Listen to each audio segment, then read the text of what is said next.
rumor had spread like wildfire among urban explorers, whispered in dark corners of online forums and at late-night gatherings of those who sought the thrill of the unknown.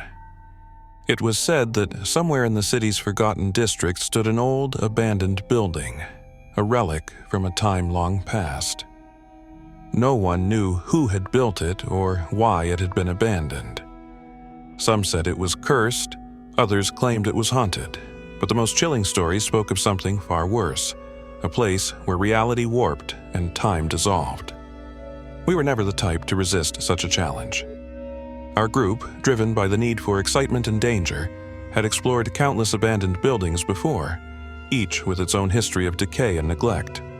But none had ever prepared us for what we would encounter that night. It was cold, the kind of biting chill that seeped into your bones as we made our way through the overgrown streets of the city's neglected heart.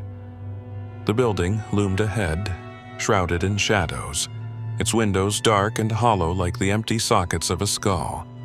The crumbling exterior was unremarkable, just another forgotten ruin among many.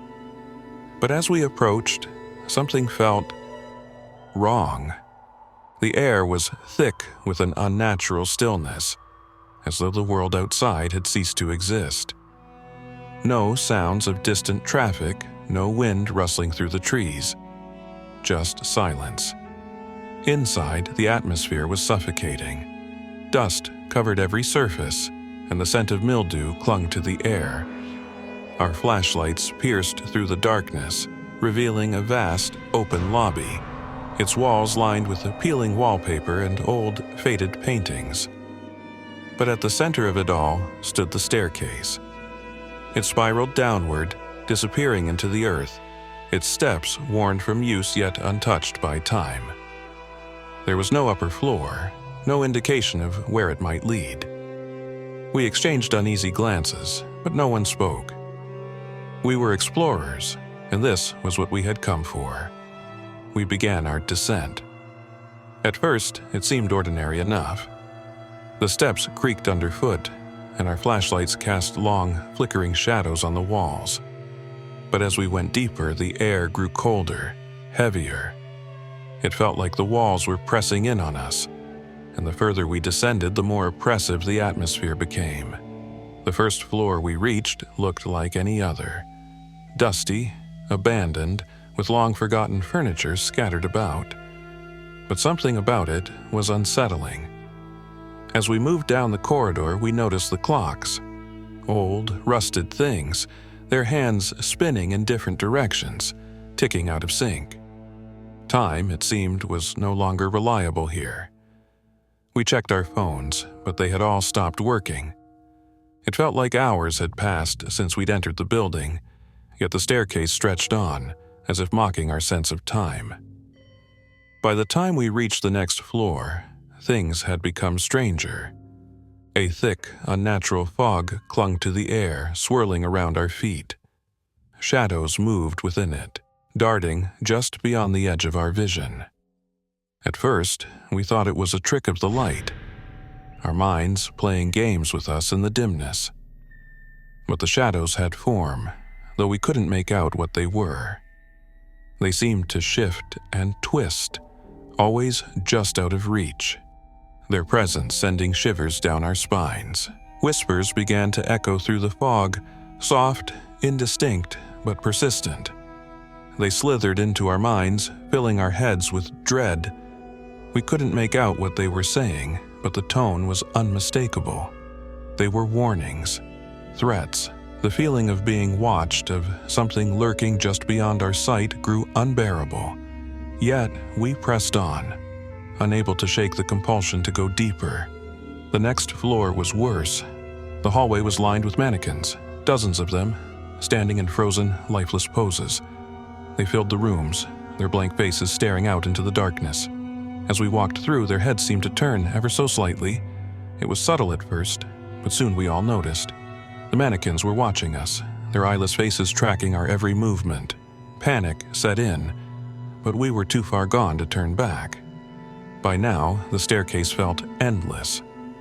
We had been descending for what seemed like days, yet there was no end in sight. The walls had become distorted, twisting in unnatural ways, warping like the reflection in a funhouse mirror. Time had lost all meaning.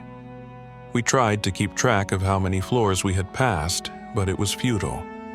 Each level blended into the next, a nightmarish blur of surreal horrors. Our minds, once sharp and focused, were beginning to fray at the edges. And then we reached that floor. It was different from the others. The air was colder, the walls darker. The very space around us felt wrong. We stepped off the staircase and found ourselves in a room that defied explanation.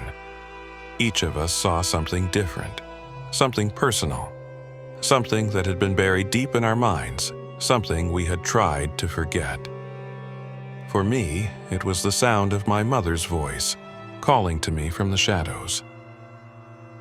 She had died years ago, yet here she was, her voice echoing through the darkness, filled with the same loving tone I remembered from my childhood. But there was something off, something sinister in the way she spoke. I knew it wasn't her, yet I couldn't resist the urge to follow the voice, to search for her in the gloom. For one of the others, it was the walls. They began to close in, shrinking the room until it became almost impossible to breathe. The claustrophobia was palpable, the sense of being trapped overwhelming. Another saw his own reflection in the distorted walls, only for it to twist and morph into something grotesque, a mockery of his own face. The staircase was feeding on our fears, pulling them from the darkest corners of our minds and making them real. We tried to leave. We turned back, desperate to retrace our steps, to escape the nightmare we had walked into. But the staircase had changed. It was no longer a way out. It had become a labyrinth, twisting and turning in impossible directions. Every path led us back to the same place, the same horrors. There was no way out. Our minds began to unravel.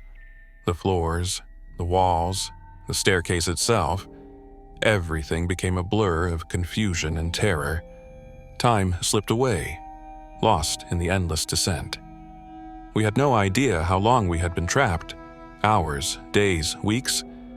It didn't matter anymore. All that remained was the descent. Downward, endlessly downward. And so we walked deeper into the abyss, knowing that we would never find the bottom, knowing that we would never escape,